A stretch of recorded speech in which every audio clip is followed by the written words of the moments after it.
बात तब की है जब मैं 6 महीनों की एक गर्भवती महिला थी और अपने पति के साथ मेट्रो से जा रही थी।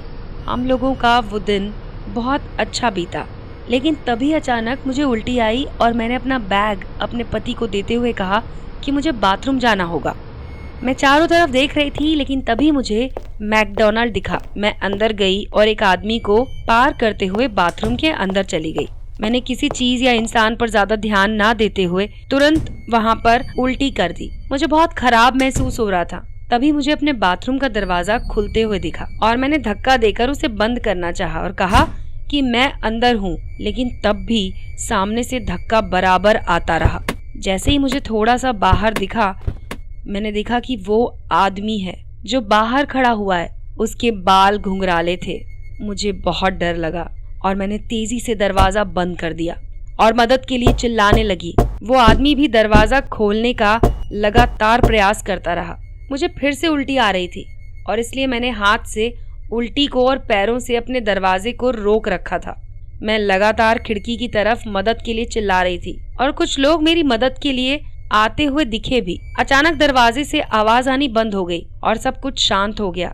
मुझे थोड़ी राहत महसूस हुई, लेकिन अब भी दरवाजे पर मैं पैर लगाकर बैठी थी। लेकिन तभी मुझे वो आदमी दरवाजे के नीचे से आते हुए दिखा। दरवाजे के निचले भाग और जमीन के बीच उसके आ जाने के लिए काफी जगह थी। मैंने उसके सर पर वार करना शुरू कर दिया और अपना चिल्लाना जारी रखा। मुझे बहुत टेंशन हो रही थी। मेरे पास ना फोन था, ना बैग और ना मेरे पति का कोई अता पता था। मुझे किसी के चिल्लाने की आवाज आई और वो आदमी तुरंत वहां से भागा। कुछ देर बाद एक आदमी ने मुझसे कहा कि मैं अब बाहर आ सकती हूँ। मैंने डर के मारे दरवाजा खोला और मैकडॉनल्ड के मैनेजर को पूरी बात बताई। उसने तुरंत पुलिस को फोन किया। इस भगदड़ में मेरे पति भी तब तक वहां पर आ गए। पुलिस के आते ही मैंने पुलिस को उसका हुलिया बताया, लेकिन वो उस आदमी को कभी नहीं पकड़ सके। आज भी जब मैं उस घटना के बारे में सोचती हूँ तो मेरा दिल जोर से धड़कने लगता है।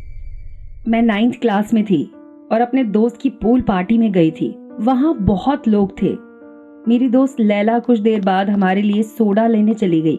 तभी मेरे पास एक आदमी आया। मैं उसे जानती नहीं थी।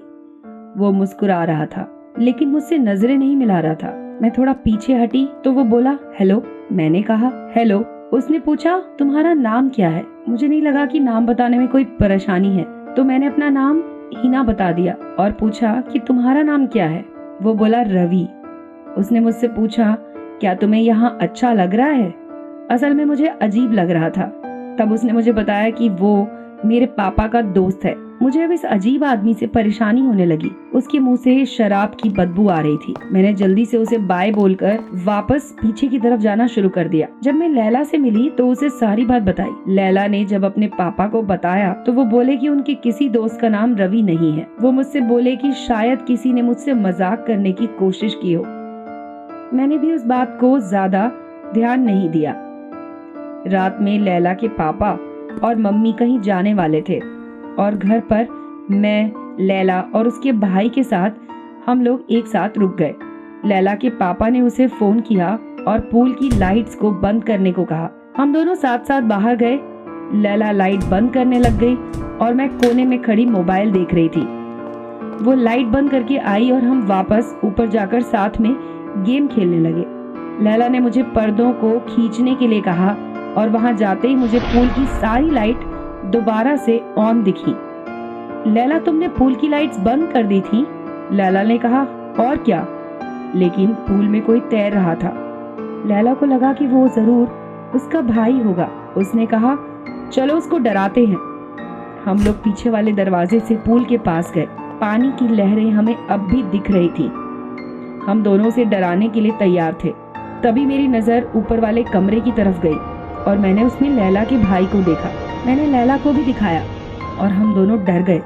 हम लोग अपना फोन ऊपर कमरे में छोड़ आए थे और हमें डर था कि वापस घर में जाने पर वो आदमी हमें देख लेगा। हमें समझ नहीं आ रहा था कि हम क्या करें। हमें वो आदमी भी कहीं नहीं दिख रहा था। मेरी धड़कन काफी बढ़ गई थी। तभी एक हाथ आया और मुझे झटके से दूसरी तरफ उसने फेंक दिया। मैं और लैला दोनों चिल्लाए। मैंने ऊपर देखा और वो रवि था। उसकी मुस्कान काफी डरावनी थी उसने मुझे उठाकर पूल में फेंक दिया और मेरा सर नीचे पानी में ही दबाए रखा। वो मजबूत था और एक दरिंदा था। मजा आ रहा है? उसने पूछा। लैला ने तब तक उसके चेहरे पर पैर से वार किया और अपना हाथ छुड़ाकर घर में भाग गई। लेकिन उस आदमी ने अब भी मुझे अंदर डुबो रखा था। जैसे ही मुझे लगा कि मैं मरने वाली हूँ, मुझे पुलिस की सायरन सुनाई दी। उसने मुझे पूल से बाहर फेंक दिया। पुलिस ने मुझसे सवाल पूछे, लेकिन वो आदमी कभी नहीं पकड़ा गया। मैं कभी भुला नहीं सकती कि कैसे मुझे फील हुआ जब उस आदमी ने मुझे पानी में डुबो रखा था, और ना ही मैं कभी उसकी डरावनी आंखें भूल पाऊंगी। उस रात से मैं बाहर जाने से डरती हूँ, खास तौर पर पूल के पास रात बिताने में। जब मैं 10 साल की थी, मेरी कजन और चाची हमारे यहाँ आई हुई थी। काफी रात हो चुकी थी, इसलिए उन्होंने सोचा कि रात भर वहीं पर रुक जाएं। मुझे उनके साथ अच्छा लगता था, इसलिए मैंने अपनी माँ से उनके साथ सोने के लिए विनती की और माँ ने परमिशन दे दी। उसी रात हम सब लोग हमारे गेस्ट रूम में सो रहे थे। करीबन 5 बजे मेरी आंख खुली। मुझे अपनी चाची का बैग नहीं दिखा, तो मुझे लगा कि वो चली गई होंगी। मैं वापस सोने ही वाली थी तो मैंने अपने बगल में किसी को लेटे हुए देखा। मुझे लगा कि वो मेरी कजन है। मैं बहुत खुश हुई, लेकिन तभी मैंने उसका चेहरा देखा। वो मेरी कजन नहीं थी। उसने पजामा और काले रंग की शर्ट पहन रखी थी। मैं उसे देख ही रही थी कि वो अपने हाथ और पैर अजीब गरीब दिशाओं में फेंकने लगी। मुझे बहुत अजीब लग रहा था और डर के मारे मैं तुरंत सो गई। जब मैं सुबह सोकर उठी, मेरे बगल में कोई नहीं था। मैंने ये पूरी बात अपनी माँ और पापा को बताई, लेकिन उन्हें नहीं पता था कि वो लड़की कौन हो सकती है। मेरे पापा ने मेरा मजाक भी उड़ाया। मैं अब 13 साल की हो गई हूँ और वो एक हादसा रहस्य बन के मेरे अंदर अब भी जिंदा है। जब मैं 7 साल का था, मेरे माता पिता मुझे एक कैफे में लेकर जाते थे। वहां पे पास में ही एक पूल भी था। वो कैफे मेरे पापा के ही एक दोस्त का था। कैफे के बगल से होकर एक रास्ता समुद्र के पास जाता था, जहां बास्केटबॉल खेलने के लिए एक कोर्ट भी था। हम लोग वहां अक्सर मिट्टी और बालू से खेलते थे। एक शाम हम लोग वहीं बालू से घर आदि बना रहे थे। अचानक मुझे अपने पीछे जंगलों से कुछ हिलने और किसी के चलने की आवाज आने लगी।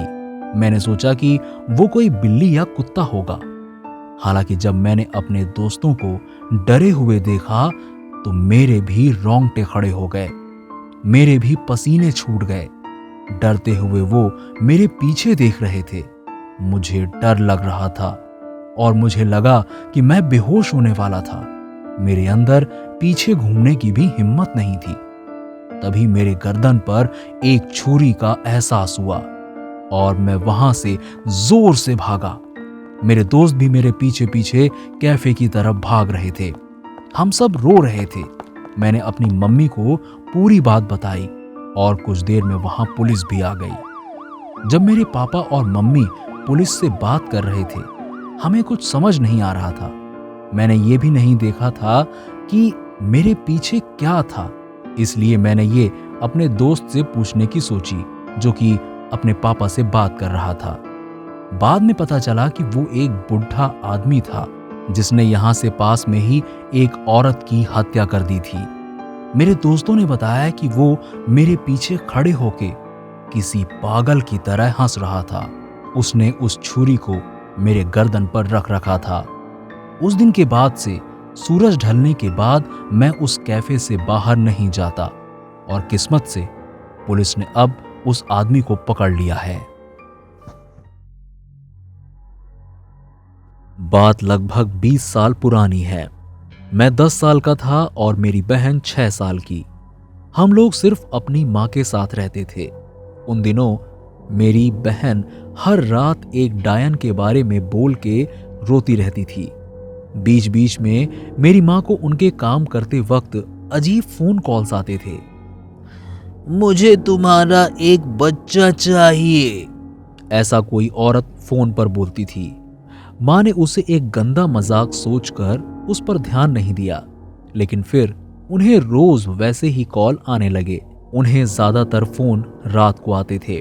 उन्होंने इस बात की सूचना पुलिस को करी।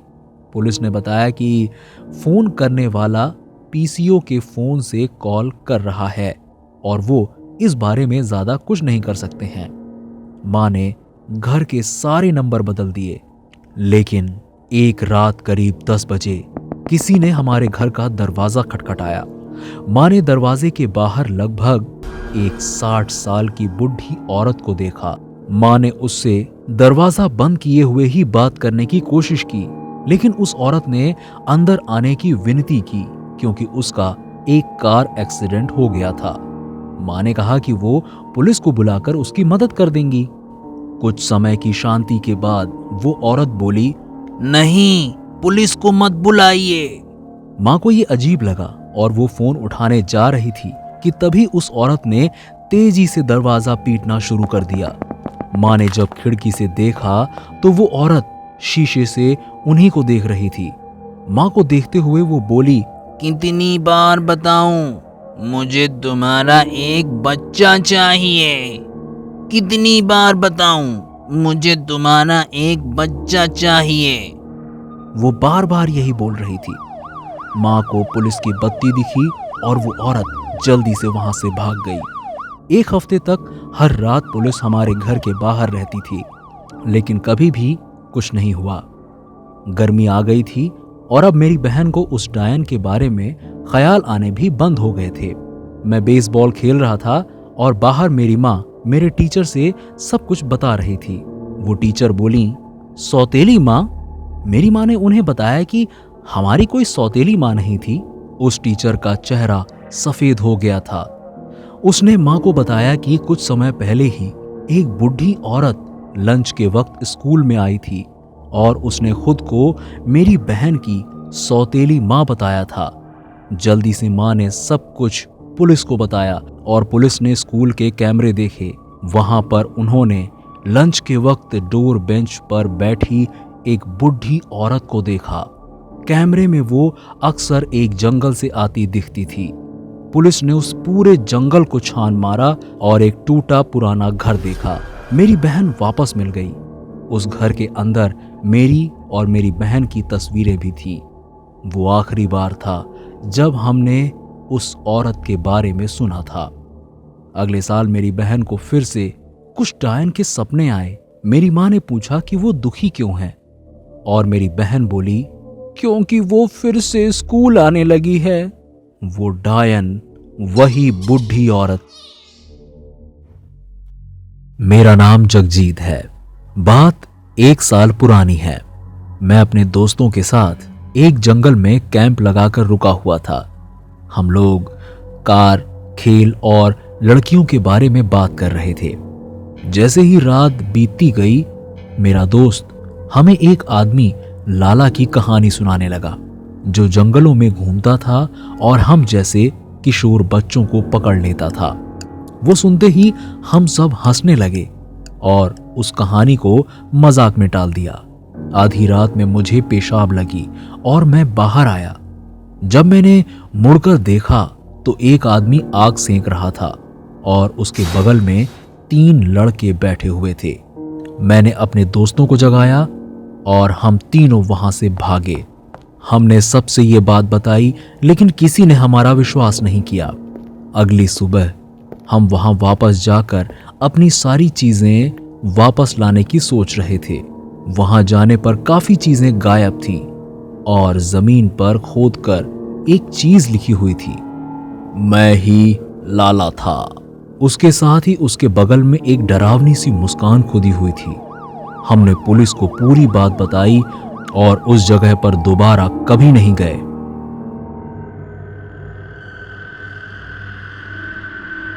मैं एक रात अपने ऑफिस से वापस घर लौट रहा था और उस रात सड़क काफी शांत थी। मैं कार चलाते हुए जा रहा था कि तभी मुझे ट्रेन के इंजन जैसी आवाज पीछे से आई और अगले ही सेकंड मेरे बगल से एक कार बहुत तेज स्पीड में आगे निकली। वो कार दिखने में काफी पुरानी थी और कुछ ही सेकंड में अजीब तरह से हिलते हुए उसमें से एक पहिया निकलकर दूर चला गया। कार तुरंत चारों ओर घूमकर थोड़ी आगे जाकर डिवाइडर से टकराकर रुक गई। मैंने उसके अंदर बैठे हुए आदमी की मदद करने की सोची। तभी उस कार से एक आदमी निकला और मुझे देखते ही बगैर खड़े हुए मेरी तरफ डरावने लहजे में काफी तेजी से दौड़ा। मैंने अपनी कार के दरवाजे लॉक कर दिए। कुछ ही सेकंड में वो आदमी मेरे कार का दरवाजा खोलने की जी जान कोशिश करने लगा और मेरी कार के शीशे पर हाथ पीटने लगा। मैं उसकी घूरती आंखें कभी नहीं भूलूंगा। मैंने अपने कार की स्पीड बढ़ाई और वहां से निकल गया। घर आकर मैंने दूसरी कार से वापस उस जगह जाकर मुआयना करने की सोची। मैंने उस जगह पर पुलिस की गाड़ियां देखी, हालांकि मुझे वो आदमी कहीं नहीं दिख रहा था। मैं वापस घर आ गया। अगले दिन जब मैं काम पे था तो मैंने एक आर्टिकल देखा। वो आर्टिकल एक आदमी के बारे में था जिसका पुलिस पीछा कर रही थी। वो सारे देश में ड्रग्स सप्लाई करता था। पुलिस काफी दिनों से उसकी तलाश में थी। जब मैंने उस आदमी की मदद नहीं की तो उसने सड़क की दूसरी ओर से आ रही टैक्सी रुकवाकर उसके ड्राइवर को बाहर फेंक दिया और खुद टैक्सी को चलाकर वहां से भाग गया। मैंने पुलिस को फोन किया और पुलिस ने एक जासूस भिजवाकर मेरे कार से कुछ सुराग जुटाने की कोशिश की। मैंने कोर्ट में भी उस आदमी के खिलाफ गवाही दी। उस आदमी को 30 साल की सजा हुई और मेरे बयान का उसकी सजा से सीधा रिश्ता था। मैं अब भी कभी कभी सोचने लग जाता हूँ कि यदि मैंने अपनी कार के दरवाजे लॉक ना किए होते तो क्या मैं आज जिंदा होता। लगभग 10 साल पहले मैं अपने दोस्तों के साथ रोज़ खेलने जाती थी। एक दिन मैं वापस आने में काफ़ी लेट हो रही थी और मुझे पता था कि मेरे पापा मुझे खूब डांटेंगे। मेरी दो सहेलियां एक तरफ मुड़ गईं और मैंने ध्यान दिया कि हम लोग के थोड़े ही पीछे एक वैन लगातार हमारे पीछे चल रही थी। मेरा घर जब लगभग 5 से 10 मिनट की दूरी पर था और मैं अकेले चल रही थी, तब मैंने उस वैन को दोबारा देखा। वो वैन ठीक मेरे पास में आके रुकी और उसे चलाने वाली औरत मुझसे बोली कि वो अपने लड़के को ढूंढ रही है। वो मुझसे पूछने लगी कि क्या मैंने उसे कहीं देखा है। तब मैंने कहा कि नहीं। उसने फिर से डांट कर पूछा और मैंने फिर से नहीं बोला। वो मुझे डराने लगी और इसलिए मैंने उसे बिना उत्तर दिए ही वहाँ से चलना शुरू कर दिया। तभी मुझे उसकी कार में पीछे बैठे हुए आदमी की आवाज़ सुनाई दी। उसने कहा, जल्दी से उसे खींच लो। मैंने पीछे देखा और दौड़ना शुरू कर दिया। वो वैन भी तेज रफ्तार में मेरे पीछे दौड़ने लगी। मैं पीछे देखे बिना बस भागती चली गई। घर पहुंचते ही मैंने अपने पापा को सब बातें बताईं। उन्होंने पुलिस को फोन किया और मैं अब बाहर बहुत कम जाती हूँ। बात 1997 की है। रात के 2 बज रहे थे और मैं एक घने सुनसान जंगल के रास्ते जा रहा था। रास्ता काफी डरावना था और वहां काफी अंधेरा था। उस रोड के दूसरी ओर मेरे दोस्त का घर था। मैंने वहीं पर अपनी कार पार्क की और तभी मुझे कुछ करीब से ही कुछ लोगों के हंसने की आवाज आई। वो हंसने की आवाज तेज हो रही थी और मुझे आभास हो रहा था कि मुझे उस वक्त उस जगह पर नहीं होना चाहिए था। मैंने जल्दी से कार ऑन की और मुझे हेडलाइट की रोशनी में पास वाले पेड़ की शाखा पर एक लड़की सफेद कपड़े पहने हुए बैठी दिखी। मैं हैरान था। उसकी आंखें लाल थीं। उसके बाद उसने कुछ ऐसा किया जिसने मेरे होश उड़ा दिए। उसने खुद ही अपना पेट फाड़ा और अपनी आंतें निकाल ली। मेरे डर की कोई सीमा ना रही। उल्टी दिशा में ही कार चलाते हुए मैं जल्दी से वहां से निकला। मेरे दोस्त ने मुझसे फोन करके पूछा कि मैं कहाँ हूँ। मैंने उसे सब कुछ बताया और उसने मुझसे कहा कि मैं गलत पते पर गया था। जब मुझे कुछ लोग दिखे तो मैंने उनसे पूरी बात बताई। उन्होंने मुझे बताया कि कुछ साल पहले उस पेड़ की उसी शाखा से लटक कर एक लड़की ने आत्महत्या कर ली थी। मैं अब रात में बाहर ना जाने की ही कोशिश करता हूँ और ये खतरनाक हादसा मुझसे भुलाए नहीं भूलता। बात 5 साल पुरानी है। जब मैं 19 साल की थी, मैं एक ऑनलाइन वेबसाइट से सामान खरीद रही थी। मुझे बस उस आदमी से फ़ोन पे बात करनी थी और वो स्वेटर मुझे मिल जाता। कुछ देर बाद मुझे जो चाहिए था वो दिख गया। वो स्वेटर 300 रुपये का था। मैंने उसे खरीदने के बारे में सोचा, लेकिन उसे बेचने वाले ने व्यस्त होने का कारण बताकर मुझे रात 8 बजे मिलने को कहा। मुझे लगा कि शायद सच में वो व्यस्त होगा। मैंने उसे फ़ोन पर बताया कि मैं 8 बजे वहाँ पहुँच जाऊँगी। उसकी आवाज़ बहुत गंभीर थी। उसने दोबारा मुझे ठीक 8 बजे आने को कहा और मैं राज़ी हो गई। मैं वहाँ 7:58 पर पहुँच गई थी। पूरा स्टेशन खाली था। नवंबर की रात थी। ठंडी हवाएं चल रही थी। मुझे पूरे स्टेशन पर कोई नहीं दिखा। मैं थोड़ी आगे जाकर बैठ गई और फ़ोन में देखा तो 8 बज चुके थे। तभी किसी ने एक रुमाल से मेरी नाक को ढक लिया और मैं बेहोश हो गई। जब मैं उठी तो मैं एक वैन में थी और 4 लड़के मेरे आसपास बैठे हुए थे। मेरे हाथ बंधे हुए थे। मैंने उनसे पूछा कि उन्हें क्या चाहिए और मुझे क्यों बांध रखा है। मेरी आंखों से आंसू बहने लगे। तब उनमें से एक आदमी ने मेरे मुंह को नोचते हुए कहा, पहली बार हमारे हाथ कोई सुंदर लड़की लगी है। मैं रोने लगी और चिल्लाने लगी। मैंने उनसे कहा कि मुझे जाने दो, प्लीज मुझे जाने दो। तभी मेरे पास वाले आदमी ने मेरा गला दबा दिया। मुझे लगा कि मैं मरने ही वाली हूँ, मगर एकदम अंत में उसने हाथ हटा लिया और मुझे वापस होश आया।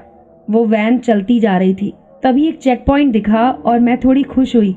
मैंने देखा कि सामने एक पुलिस वाला वैन को चेक करने आ रहा है।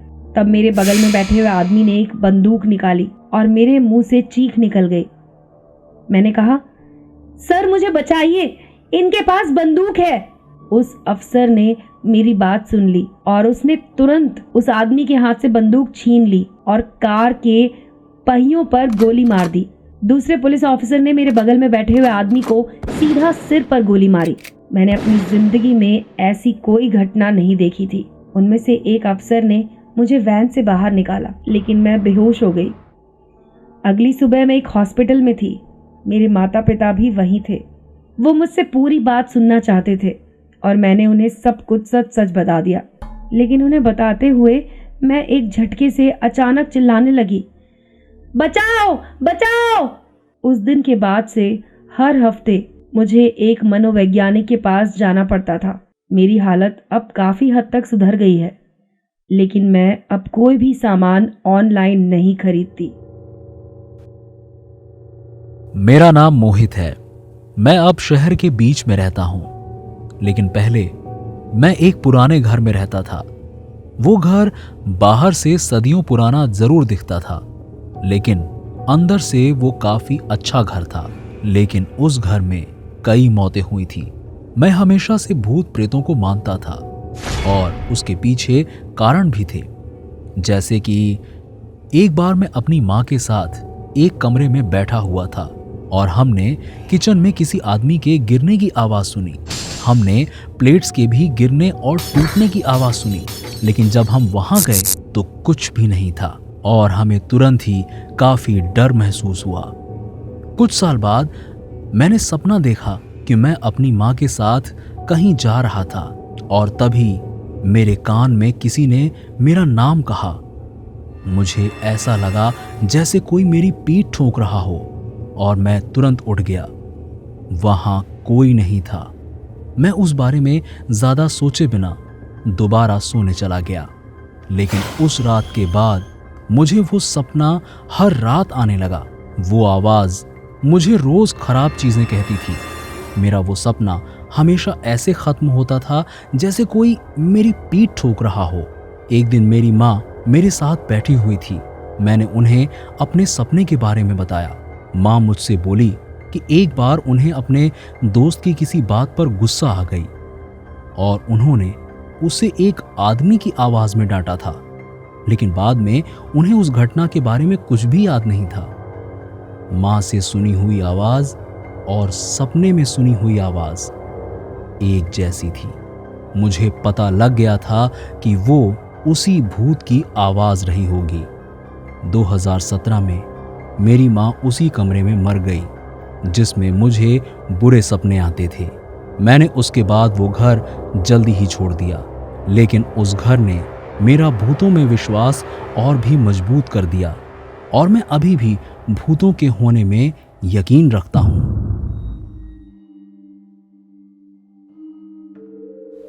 मैं अंधेरे से डरता हूं और इसके लिए मेरे पास एक खास वजह है। आप सोच रहे होंगे कि हर कोई किसी ना किसी वजह से अंधेरे से डरता है। ये बात सच है और ये रही मेरी अंधेरे से डरने की वजह। 2 साल पहले मैं घर से भाग गया था। मुझे नहीं पता कि मैंने ऐसा क्यों किया था। मैंने बिना किसी खाने, पैसे और कपड़ों के ही घर छोड़ दिया था। बहुत बारिश हो रही थी और मैं पूरी तरह से भीगा हुआ था। पहले मैं थोड़ी देर स्कूल जाकर रुका रहा। मैं स्कूल में बैठा ही था कि वहीं मेरी आंख लग गई। जब मैं उठा तो काफ़ी रात हो चुकी थी। मेरे पास कोई घड़ी भी नहीं थी, इसलिए मुझे लगा कि रात के 12 बज रहे होंगे। मुझे बहुत भूख लगी हुई थी और मुझे घर जाने का बहुत मन कर रहा था, लेकिन मैं खड़े होते ही रुक गया। मुझे दूर सड़क की स्ट्रीट लाइट की रोशनी में कुछ दिखा। थोड़ी आगे गली में एक लंबा आदमी खड़ा हुआ था। उसने एक काली कोट पहन रखी थी। उसका चेहरा बिल्कुल नहीं दिख रहा था। पहले मुझे लगा कि वो शायद मेरे पापा होंगे, लेकिन मैं खुद को किसी मुसीबत में नहीं डालना चाहता था, इसलिए मैं वहीं झाड़ियों में छुपा रहा। वो आदमी वहीं वैसे ही लगभग आधे घंटे तक खड़ा रहा और फिर उसने उस गली की स्ट्रीट लाइट की रोशनी में ही अपनी जेब से कुछ निकाला। थोड़ी देर बाद मुझे दिखा कि वो तो एक चाकू था और फिर उसने झाड़ियों की ओर आते हुए मेरी ओर दौड़ना शुरू कर दिया। मैं तुरंत झाड़ियों से निकलकर भागने लगा। पीछे देखे बिना मैं भागते भागते सीधे घर आ पहुंचा। इस तरह मैं तो बच गया, लेकिन वो आदमी मुझे आज भी डराता है।